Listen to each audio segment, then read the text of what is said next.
Lúc đầu chọn bán thưa sư cho câu hỏi là lúc đầu chọn kiết già giờ đổi sang bán già được không? Chỉ bí quyết bớt đau chân. Dạ. And in the beginning, I chose the cross leg and as my primary posture, and now I changed to half cross leg. Is it fine? And how to deal with pain in the leg? No, you should half lotus is not. I don't know what does she mean by cross-legged. All of those postures that I have shown you would be lotus. The Burmese. Full lotus and half lotus. The comfortable or the lotus, half lotus, or the full lotus, they all can be classified as a kind of cross-legged posture, even though the Burmese one does not cross any legs. Anyway, the half lotus posture is never a secondary posture. Secondary posture is one of the three, and that is either the mermaid posture, or keeping the legs straight, or hugging one knee. There's so far let's not recognize any other secondary posture. Cái tư thế mà ngồi bán ra thì không thể nào mà là tư thế thứ hai được ấy. Cái tư thế thiền phụ ấy, thì nó chỉ có là tư thế người miến và tư thế nàng tiên cá với cả gì nữa nhỉ? Nhưng mà duỗi chân à? Làm đi cá với duỗi chân. Nhưng mà hình như chị bị lầm câu hỏi của chị đó rồi. Lúc đầu chị chọn kiết già, nhưng mà sau đó chị cảm thấy không có phù hợp với chị. Tư thế chính của chị là kiết già, giờ chị thấy là không phù hợp nên chị muốn đổi sang bán già được không? Không, chị hiểu đúng thế mà, chắc sư hiểu sai chị đấy, để chị hỏi lại. No, I mean she chose the full lotus as her primary, and then she wanted to half lotus to be the primary. She changed the primary posture. Yes. You can.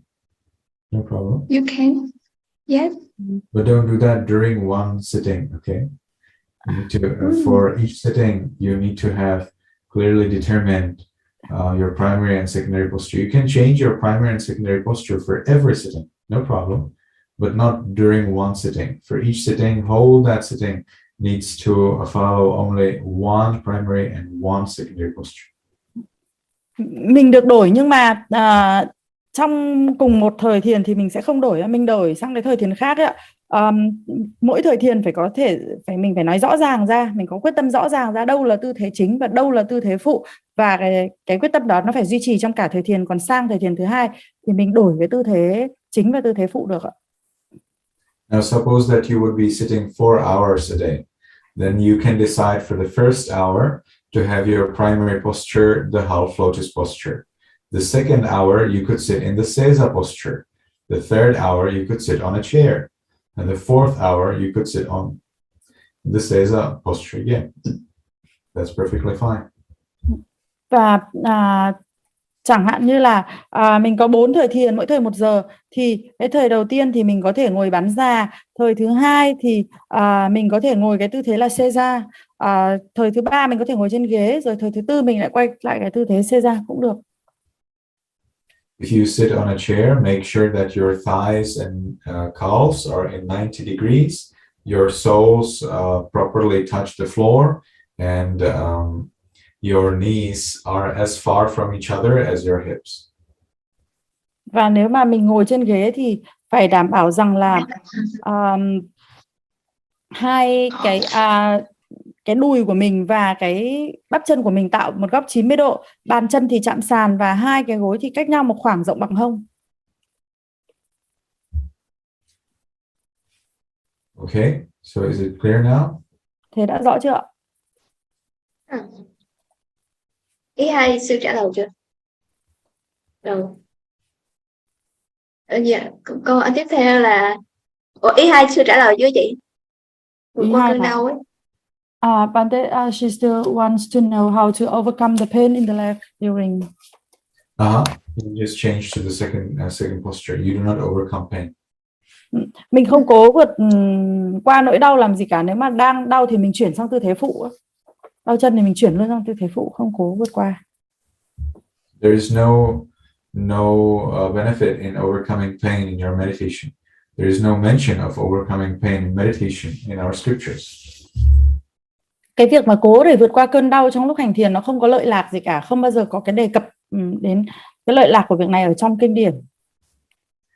The Buddha explained that you should practice, that you should determine that you will continue your practice even if your blood dries up, and even if your blood dries up and only the bones remain. However, this is related to sensual desires, sexual desires, and hatred.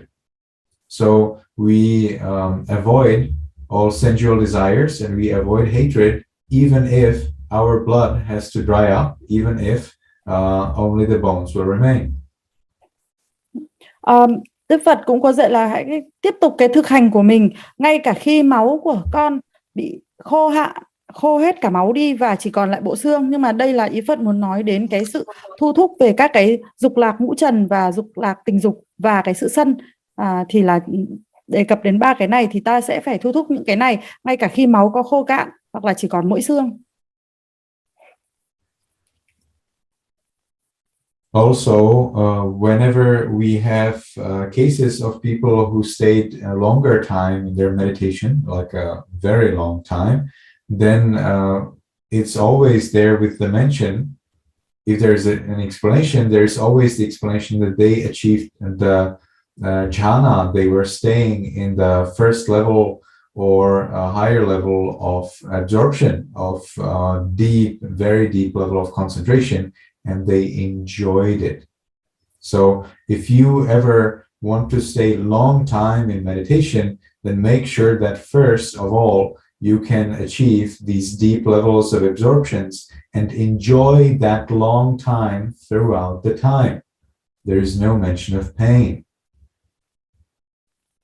Và cũng có những cái trường hợp là có những người mà họ ngồi thiền lâu, rất là lâu. Nhưng mà đây là trường hợp những người họ đắc được tầng thiền rồi, họ đã chứng đắc ít nhất là sơ thiền hay là đạt được những cái tầng định sâu hơn. Và họ cảm thấy rất là tận hưởng cái thời thiền đó thì họ mới ngồi lâu, rất là lâu. Vì thế nếu mà các bạn muốn ngồi thiền lâu, thật lâu thì đầu tiên là hãy đảm bảo rằng là mình đắc được sơ thiền hay là cao hơn để mà mình có thể cảm thấy thoải mái suốt cả cái thời thiền đó. We have the mention of 3 venerable nuns at different places of our scriptures. One who meditated 1 whole day, another meditated 7 days at once, another meditated 8 days at once without any movement. You're meditating 1 hour.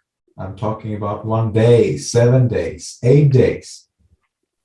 But all of them clearly explain that they enjoyed it because they attained jhana, they attained deep level of absorption, and they stayed in this deep level of absorption throughout that time.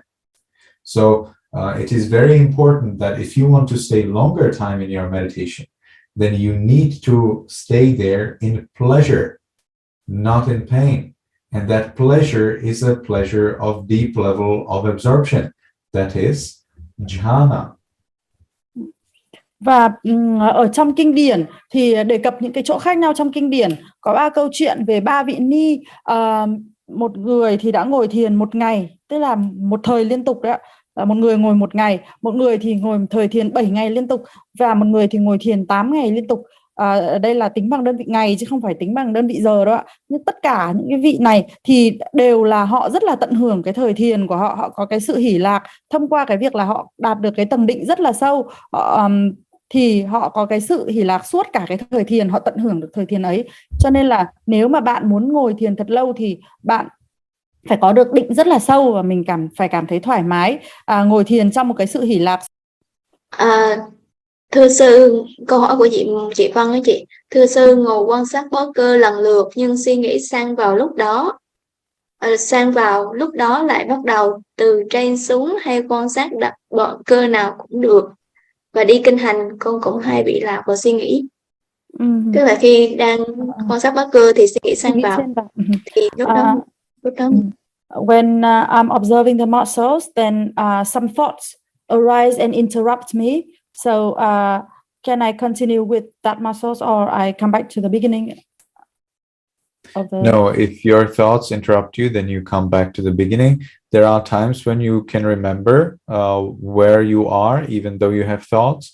There are times when you lose the place where you were and you just don't know where have you come. So if you remember where you are, you can continue, but if you're strict, and sometimes it's okay to be strict, then you return to the beginning. If you forgot, if you don't know where you came, of course, you have to return to the beginning.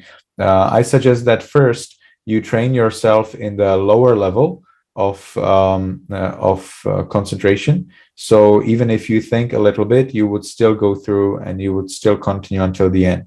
And then later, you can refine your abilities and be stricter and stricter, and decide for a certain level of clarity and peace and concentration, with which you would be allowed to continue to another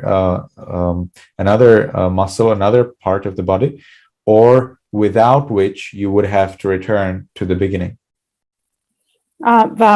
Sư nói là khi mà bị các cái suy nghĩ nó xen vào giữa ấy, thì đôi khi là mình vẫn nhớ được, lúc mà mình quay trở lại thì mình vẫn nhớ được là mình đang quan sát đến phần nào rồi, nhưng đôi khi thì là mình không nhớ. Trong cái trường hợp là không nhớ là quan sát đến đâu thì rõ ràng chắc chắn là phải quay lại điểm ban đầu rồi của các bó cơ rồi. Thế nhưng đôi khi trong những cái trường hợp nhớ ấy, thì mình cũng có thể đang quan sát đến giữa chừng rồi thì mình quan sát tiếp. Nhưng mà nếu mà mình nghiêm khắc hơn nữa với bản thân thì là mình vẫn quay lại cái điểm ban đầu. Như vậy cái đề xuất của sư là ban đầu thì mình đòi hỏi cái sự tập trung của bản thân mình là thấp hơn á, thì mình có thể là nếu mà mình bị lạc vào suy nghĩ một lúc xong mình quay lại thì mình vẫn tiếp tục với cái chỗ đó. Thế nhưng về sau thì mình sẽ nghiêm khắc hơn với bản thân mình và mình sẽ đặt ra một cái mức độ của cái sự tập trung rõ ràng đến mức như thế nào, tập trung như thế nào thì mình được tiếp tục quay lại cái phần bó cơ, tiếp tục với cái bộ phận đó. Còn nếu mà bị mất cái sự tập trung ở mức nào thì mình lại quay lại vị trí ban đầu.